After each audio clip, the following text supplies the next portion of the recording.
A wildly entertaining mix of action and big ideas prepared with humor and a bizarre love story. Praise my NPR. The fun in reading Mickey7 is trying to keep up with Mr. Ashton's twist turns, and the extra fun is that you never do. The Wall Street Journal. Sci-fi readers will be drawn by the innovative premise and stick around for the plucky narrator. Publishers Weekly, a smart philosophical satire masquerading as an adventure novel. Mickey7 has been praised by a lot of people about a lot of things. But now it's my turn. And I'm feeling hungry. Welcome to episode 23 of Eat the Blank Page. My name is Victor Rowe, author of The Doppler House, available on Amazon and through the link tree in my bio and down below in the description if you're watching on YouTube. We're back! So in prepping for this episode today, I realized I never read the back of Mickey7's book, the back blurb, where normally I would actually read that first as part of the intro. Most of what I have to say about Mickey7 is because I didn't read the back blurb. It's a bit of a new format. For those of you who are jumping over from the last version of Eat the Blank Page, that was more of a test for what we're doing now, is reviewing books. I know, very original and creative, but I feel as I have something to say about titles that most other people wouldn't be able to say, whereas I'm an author. Like I said, link in the description for my new book that just came out. I see so many books on the shelves of Barnes & Noble or at libraries or just little bookstores that I go and visit that I don't know anything about. I haven't seen anything about them, and they have very original ideas, very creative souls.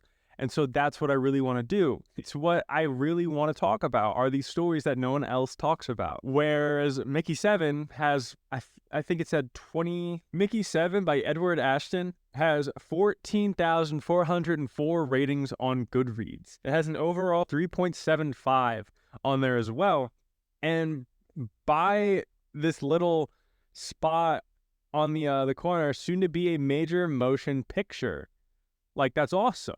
It's freaking sick. I don't know anything about it, so I want to talk about it with everyone who also might be interested in a little bit of a sci-fi adventure thing.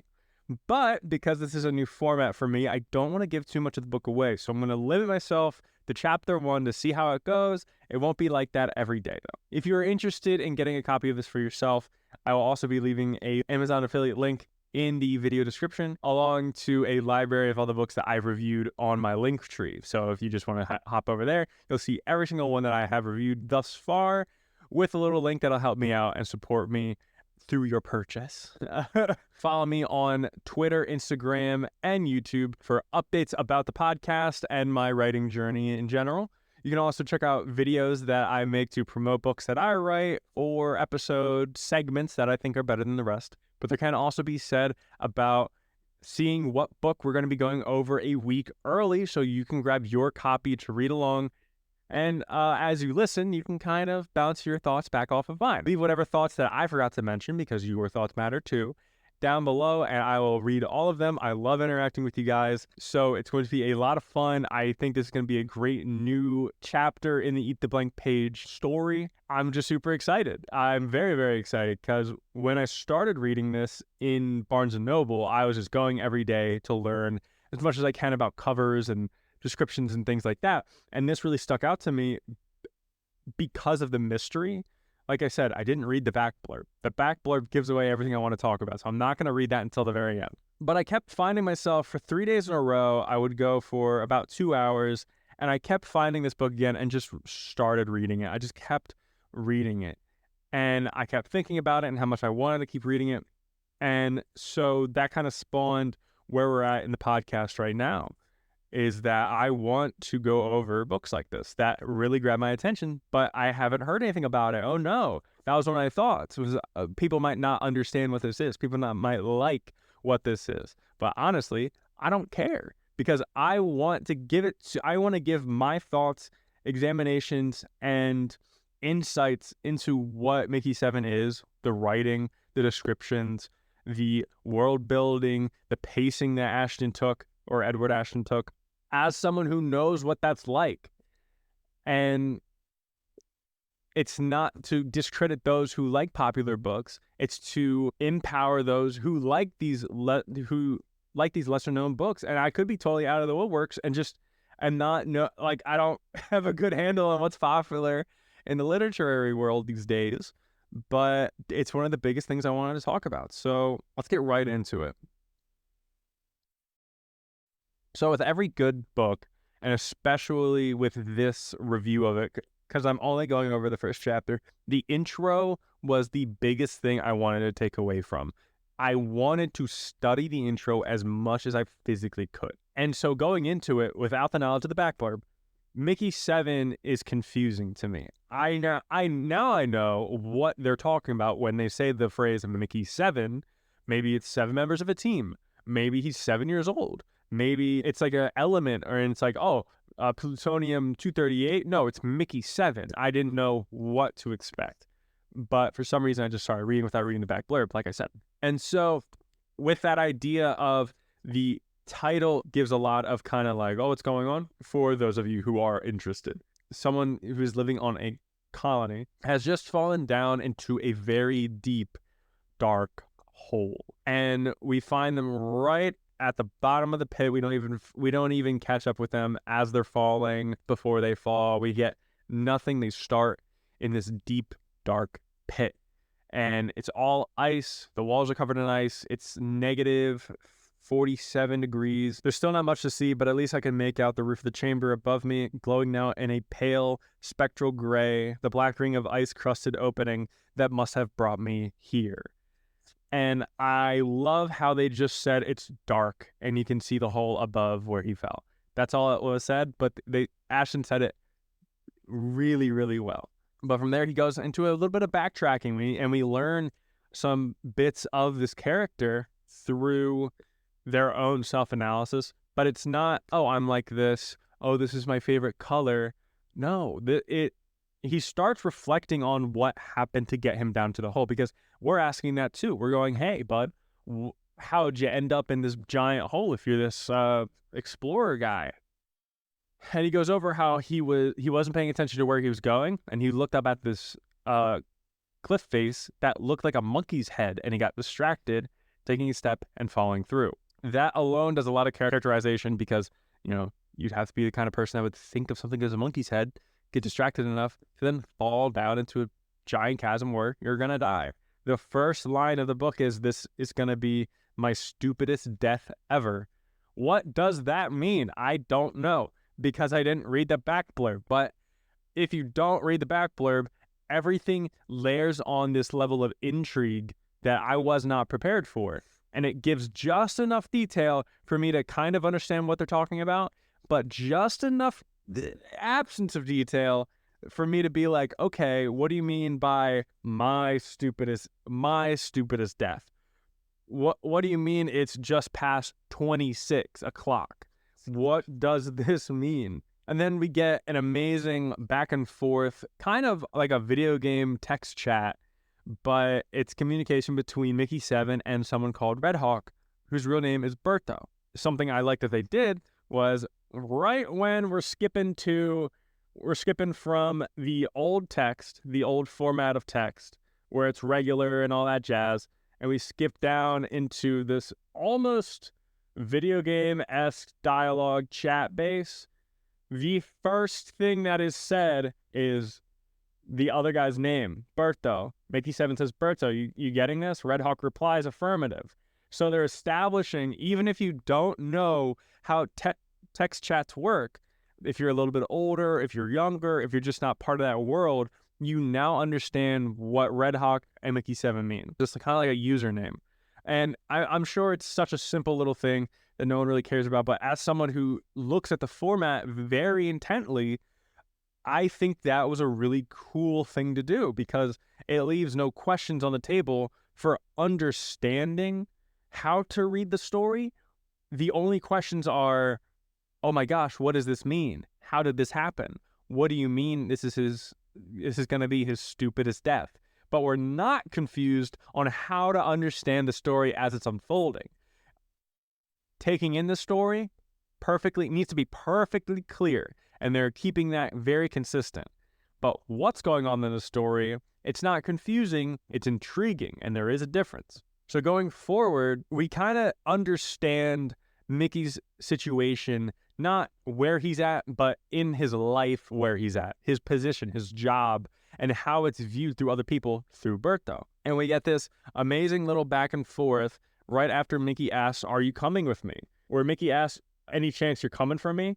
Red Hawk replies, no. Mickey says, "Seriously?" Red Hawk replies, "Seriously, ... why not?"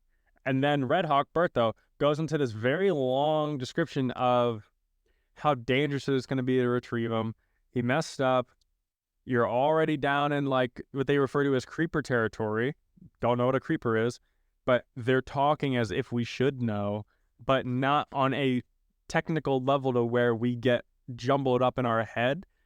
It's very passive to where we can put together what they're talking about. A creeper has to be some sort of alien or animal that is dangerous because they don't want to go near it, but they're not going into Xenomorphalia Dostro is the 74th ranking member of the Xenonanana family. And it's like, no, it's just, hey, you're in creeper territory. Like, what's going on? And at the very bottom of that explanation, he says, you can't justify that kind of risk for an expendable, you know? Adding more to the kind of, just the kind of attitude everyone's going to have towards Mickey and his profession when he's in help. This is attacking our kind of mental about it. But so they have a little bit of a back and forth. And then we get a message from someone called Black Hornet who responds simply, "Hey, babe, we don't need to confirm names anymore. We've already heard her name a few times previously, Natasha," because Mickey is reflecting on how he's going to explain himself to Natasha, obviously someone who cares about Mickey. And so since we're already familiar with the text chat basis kind of format layout, all we need to hear from Black Hornet is, "Hey, babe," to understand that it's Natasha. He even says, "Hey, Nasha," or sorry, I thought it was Natasha. "Hey, Nasha, what can I do for it?" And we get characterization from Black Hornet or Nasha because the second thing she says is, "Just sit tight, I'm in the air, ETA 2 minutes. We've established that expendables, hence Mickey7, isn't someone that everyone's necessarily going to want to go save or feels the need to go save. Because even in the conversation with Berto, Red Hawk, we find out that Mickey uploads his memory and will just get reprinted as an expendable if he dies. That's what makes him expendable. That's what his job is, to go do the dangerous stuff, to then get regrown as like a clone. That would then make Mickey 8. So we get confirmation of what the title actually means. We get an understanding for what an expendable is, what his job is, and a justification for Berto's reasoning to not come and help. And all of that only adds to Nasha's character in saying, "Sit tight, I'm in the air, I'm going to come get you in 2 minutes." It shows that she does really just care about Mickey. And even if he'll show up in bed tomorrow perfectly fine, it doesn't matter. She wants to come help. And I think that's a really cool, subtle way to do it, because too many authors are too on the nose about how they feel about the stuff. But what Edward Ashton does is he'll give you some back and forth between two characters and then go into Mickey's dissection of his feelings like at that point. And while that might seem obvious, it's not for a lot of people. Where Mickey's like, "Hey, don't worry about coming and get me. You're fine. Like, chill. I don't want you to get hurt." And at first, Mickey is like, "Yeah, sure, come and get me." But we get a little bit of internal dialogue. We get a little bit of internal battle within himself, and shows where his priorities are. Mickey shows where Mickey's priorities are in wanting to keep Nasha safe, because she won't come back in the morning if she dies. So he's like, "Yeah, come get me." And then he has a whole paragraph about hope. This is all about hope right here. I know you can't read it, but it starts off, hope is a funny thing. 30 seconds ago, I was 100% sure I was about to die, and now I wasn't really afraid. But he decides, he's like, "Hey, don't come and get me, you're fine." And so there's some back and forth. They talk about how he's going to kill himself without actually saying the phrase kill himself. And it gets to a point where he's going back and forth, but he decides, you know what? It comes to a very like moving few passages about his experience as an expendable, his experience as a consciousness uploaded to a printed body, understanding that he is not the original, and the original died 6 iterations ago, making him the 7th iteration, and how he's afraid of the 8th iteration coming to fruition because he doesn't want that.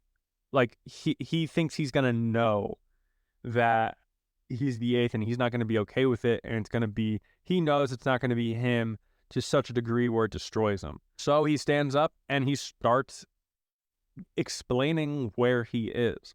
A cavern at this scale shouldn't be prevalent because the colony, he was so close to the colony, he's talking about how the only reason they put the colony where it is because it's away from the creeper territories, and there aren't a lot of underground passages that would then collapse underneath the weight of the colony, the human colony, like the people, like the thing on the planet that they're at, that he's exploring for. And so he himself, as someone who's done this a lot, is interested, and he's talking about how the walls are perfectly 3 feet apart from the center line, so 6 feet wide. It is perfectly circular. Another weird thing. Caves don't normally form like that. Volcanic activity doesn't form like that. And the creepers shouldn't be making holes that big. So all of the possibilities are kind of being X'd out. What's going on? He walks a little bit further and a little bit further. And for a good few, I think he said 8 hours, for a very long time, he's walking through these tunnels, these networking tunnels that kind of spread. And he's trying to just find the ones that slope just a little bit up, just so he can get back up to the surface, because he has no idea where he is. He's lost. He can't see anything unless it's through his thermals. So he's wearing this suit that they describe only through his interactions with it. So when he needs to chat with someone, he blinks up a screen. He doesn't hit anything with his hand. He doesn't think anything. He blinks something. He blinks a keyboard up he's then able to text chat with Nasha and Berto. But then when he wants it to wipe away or wants to exit out of it, let's say, he says, or it's described that he blinks it away. And I think that is actually a very neat way to describe tech that your audience isn't going to be familiar with. So you don't need to go into the nitty-gritty of it. All you need to do is say, oh, they blinked it away. That's it. That's all they needed to do. That's all they needed to do. And I think that was a really cool detail as well. He switched his suit's vision to thermal because there's no light down there. And as he's walking, everything's starting to shift more into a warmer spectrum. It's starting to go more into the purples, more into the reds, where there's heat. There wasn't volcanic activity, so what's going on? Are we getting closer to the surface? Are we getting deeper? But then he starts to hear things. He starts to feel things moving around, tremors, sorts of scuttling, where he doesn't know whether it's coming from in front of him, behind him, around him, another tunnel. There starts to be these echoes of these like tappings along the ice and stone that only seem to be getting closer and only seem to be getting louder until he is face to face with a creeper, but not one that he's experienced before. And there it is, almost close enough to touch. And we're reading this off of page 11. It looks generally like a creeper, which I guess makes sense. A segmented body, 1 pair of legs to a segment, hard, sharp claws for feet. The mandibles are different, though. Creepers have 1 pair on their front segments. This guy has 2, a slightly longer pair held parallel to the ground, and a shorter pair held perpendicular to those. Just like a creeper, it has short, dexterous pair of feeding legs inside the mandibles, and a round, toothy maw. There are some important differences. Creepers are pure white, evolved to blend in with the snow, maybe. It's hard to tell from the infrared it's getting, but I'm guessing that in the visible spectrum, this thing would be brown or black. Also, of course, creepers are maybe a meter long and weigh a few dozen kilograms. My new friend here is as wide as I am tall and stretches back down the tunnel as far as I can see. This guy is huge and is creepy as hell and is like what he's experienced before, only way worse. So there's a lot of new things going on for him. But he makes this analogy, right, that really just hit home the feeling of the moment. So what happens is that this giant creeper, right, snatches him and holds him above its head in its mandibles, these giant, if you ever seen Pinsir from Pokemon, the mandibles on top of his head, that's what mandibles are. These big things that chomp on things, chomp on prey usually to then eat, where it describes it has a pair of feeding arms within its mandibles, its maw or whatever it says. Those are to then grab what has been snatched by the mandibles to bring into the mouth. It's a feature very common in bugs, actually, where you get that kind of insectoid description with a segmented body, a pair of legs to each segment, and sharp claws for feet. That's not a horse. You know what I'm saying? You know what I'm saying? That is a giant freaking bug that is longer than he could possibly see and as wide as he is tall. That is a huge mamma jamma. Okay? But what happens is that he gets clenched by these mandibles, and at the end of the mandibles, they're actually more finger-like, where it's like normal-sized human fingers that clamp onto him and are holding him. And it doesn't eat him. It goes on to then just scurry for so long he ends up nodding off at some point, or he gets close to it. The matter of fact is that it is hours this thing is running with Mickey, not eating him, not killing him, not placing him in some sort of sack to then digest. It is odd. And he even notes on how it's odd, but the way Ashton really decided to show the feeling was through an old memory of Mickey's that I think it's very universally experienced. He says at that moment, and this is right when he's released back out into the wild, so the bug or the creeper picks him up, carries him for hours out of the tunnel system, throws him back out right next to his colony, and just goes away. Leave him be. If you have something in mind, this might be what he describes. At that moment, I suddenly remember being 9 years old in my grandmother's country house back on Midgard. It was a sunny spring morning, and I'd caught a spider in my bedroom. I scooped him up in my cupped hands and trapped him, ran down the stairs out the front door with his sharp little feet scrambling around and around in my palms. I crouched down in front of the garden, put my hands near the ground and opened my fingers as he scuttled away. I felt like a benevolent god. Through the hole in the wall, I could see the snow-dusted bulge of our main dome no more than a couple kilometers away. I'm the spider, and that thing in the tunnel just set me down in the garden. Holy shit.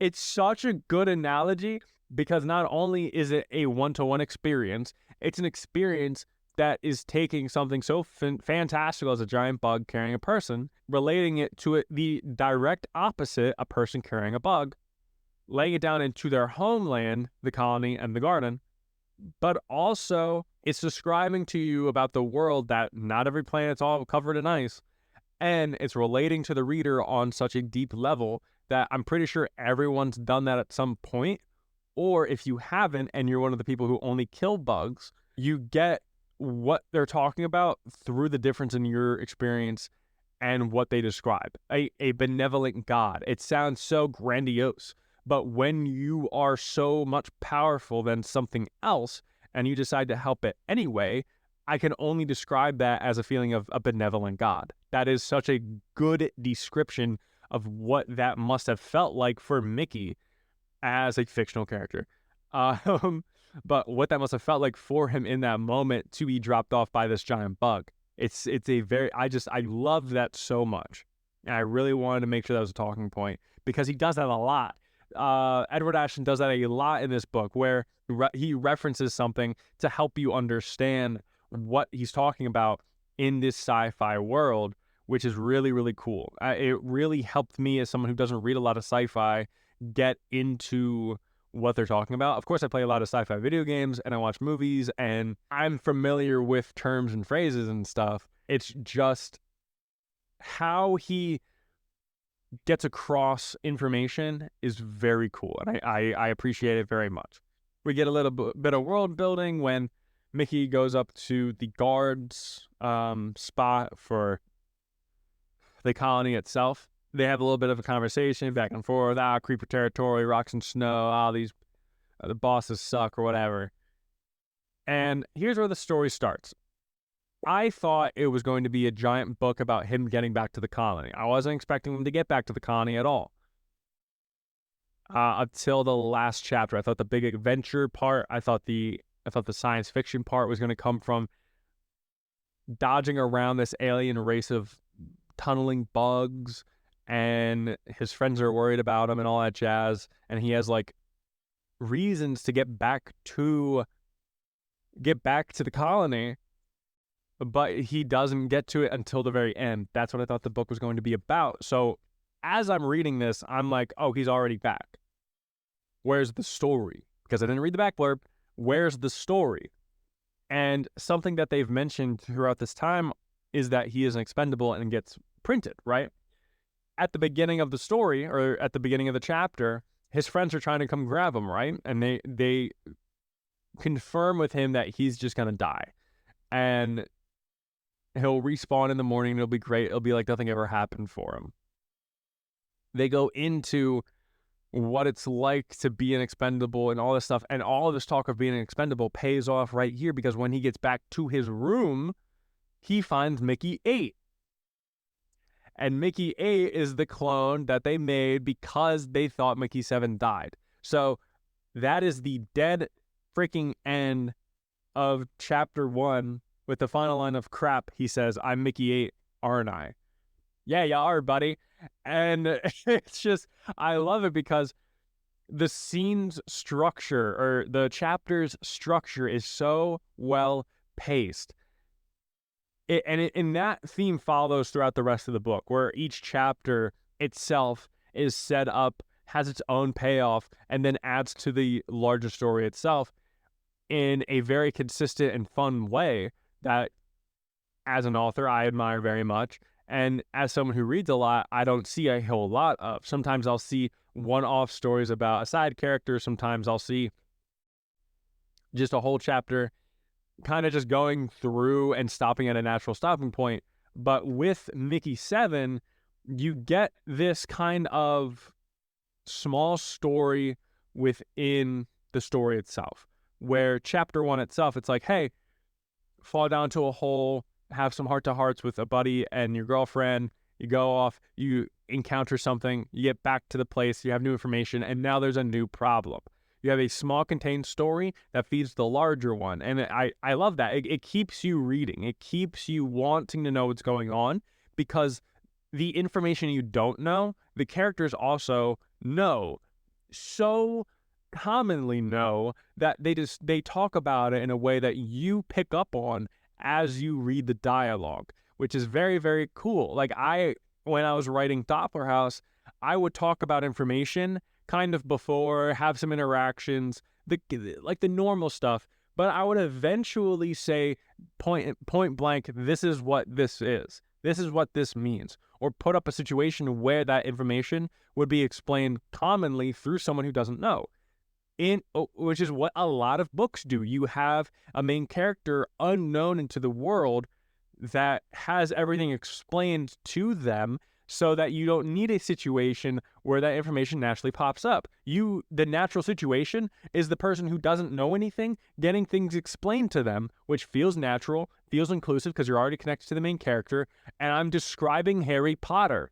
The format for Harry Potter's world building is Harry Potter knows nothing about witchcraft and wizardry, is brought into the world by Hagrid, and every book, movie since the first one is just explaining to Harry, hey, this is how the world works. This is how spells work. This is how potions work. Here are the different classes. Here are the different people. Here are some different events and folklore, which then brings us more into the world, because we are also learning with Harry. We feel more connected to Harry and to the world at the same time. It doesn't feel forced, and it's very natural. That's what makes that practice so common, is because it's so smart. It works so well. And it's not that J.K. Rowling invented that.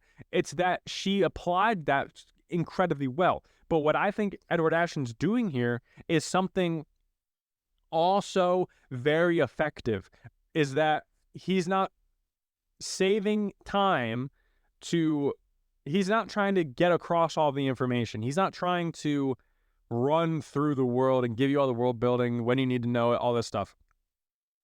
He's having a natural story with characters that he's already determined to know who knows what is where and all that jazz. So he has all that world building laid out. It's solid, it's segmented, and it's regulated by jobs and stuff.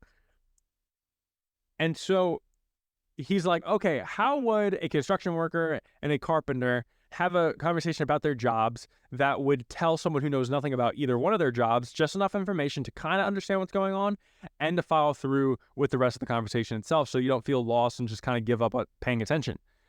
And that's what he does with the guard and Mickey, with Mickey and Berto, with Nasha and Mickey.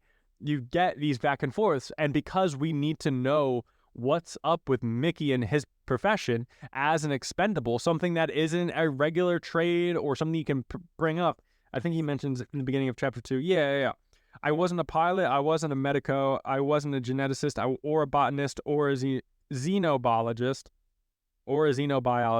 I wasn't even a spear carrier. I had no practical skills of any sort. He lists off every profession there is that is offhand common knowledge for Mickey and presumably everyone else. But that's him describing his own profession as being less than those. We know what those are. A botanist, you deal with plants. A biologist, you deal with animals, plants, life, ecosystems, that kind of stuff. Xenobiology is alien biology. You kind of got to be into the science fiction world to get that one offhanded, or just know generally what that is. A spear carrier, you can assume it's something to do with like warriors or defending. A pilot, it's a pilot. They fly stuff. A medico is a medical professional. A doctor, a nurse, a medic in a field. So, but we need to know what's up with expendables. So the 3 characters we have besides Mickey, we get half their job, half Mickey's job, but 2 of the 3 people only talk about Mickey's job. So we're getting details from Mickey on both conversations between Nasha and Berto about his situation and job, and we're getting their view on Mickey's job based off of their own work-life experience, which is very cool, because now we're not getting 25% from this person about their life and then 25% about the other person's life from the other person. We're getting 50% from Mickey and then 25% from the other person. So we're getting 75% of all the knowledge we really need to know. And through Mickey's internal dialogue, it fills up the rest of the 25%. Now, we need to know what his job is and what it details before we continue off into the rest of the story, because that is apparently the main conflict of the story, is that he gets back from this mission and is now part of one of 2 Mickeys, Mickey7 and Mickey8. But if we just tell you what Mickey8's deal is, we don't really know what's going on. If we didn't really understand what an expendable was and the practices of thus forth, and the concerns that they have from now being duplicates. Duplicates are like very, very bad in this world. But like I said beforehand, way too many times, this is all based off of if you don't know the back blurb. If you didn't read the back blurb. Hey everyone, I just want to take this time to give a little update about where I've been, what I'm doing moving forward, and where the channel is at in general. So if you haven't noticed, over on my YouTube, I've combined Eat the Blank Page and my personal channel, Victor Rose Stories, under one title, Victor Rose Stories. The podcast itself is still called Eat the Blank Page, but now no longer has its own line of social media.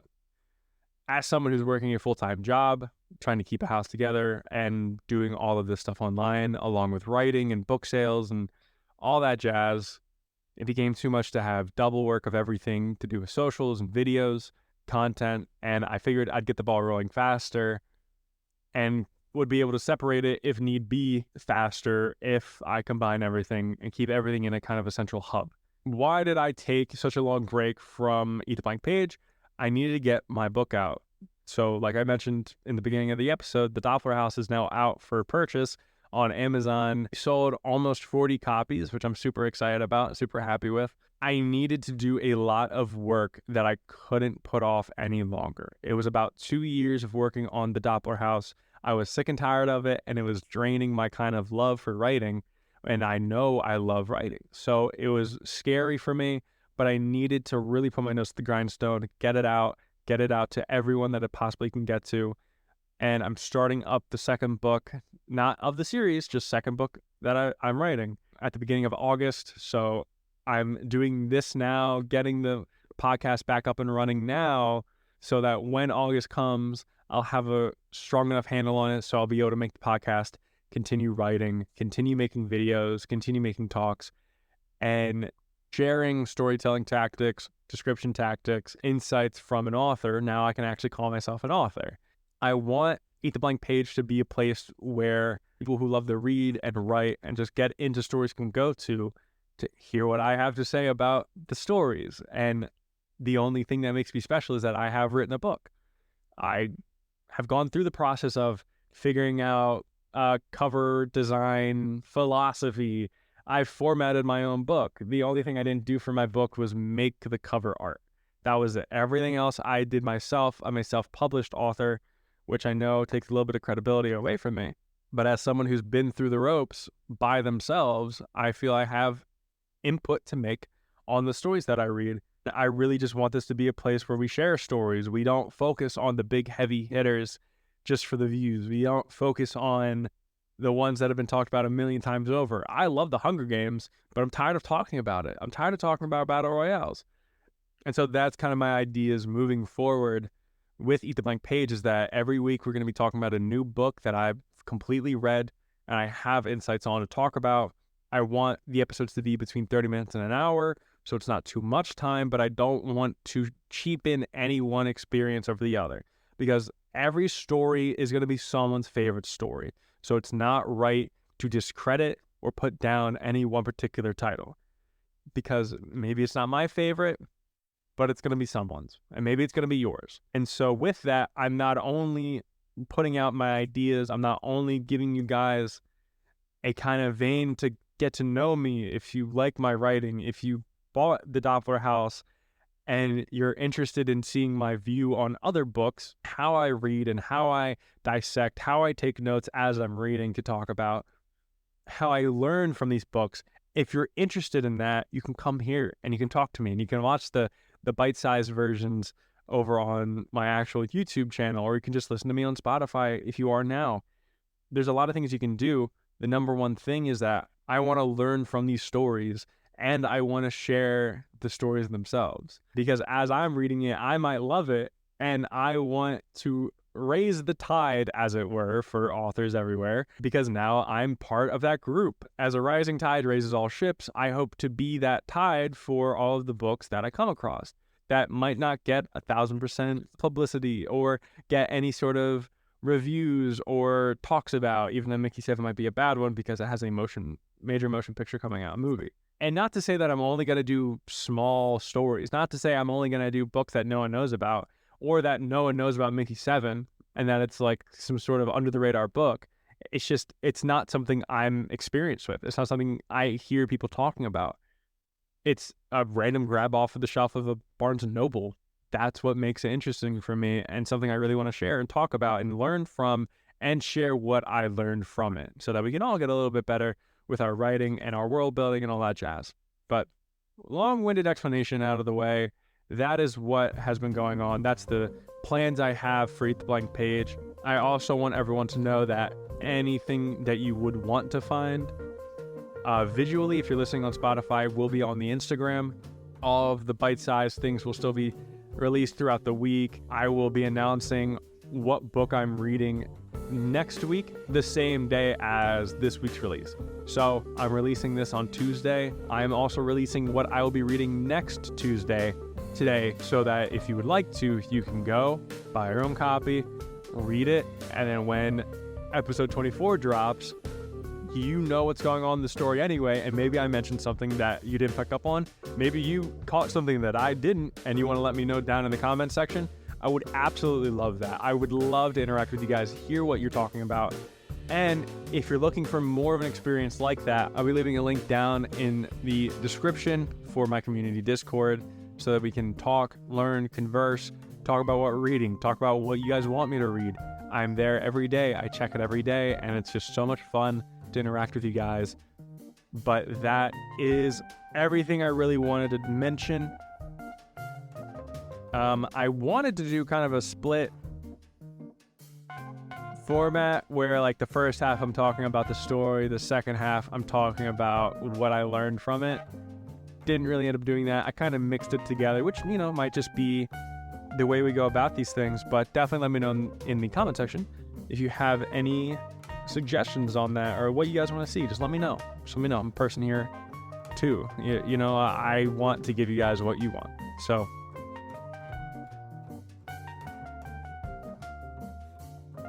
at the end of the day, Mickey7, I learned the most about introductions and how powerful they are. But for today, that was Mickey7. I highly recommend it. Everyone go get your own copy. But yeah, thank you for watching our grandiose return to Eat the Blank Page, episode 23. Here we go. Join me for next week, episode 24. I hope everyone has a wonderful, wonderful day. And as always, stay hungry because we're eating plenty of pages out there. Goodbye.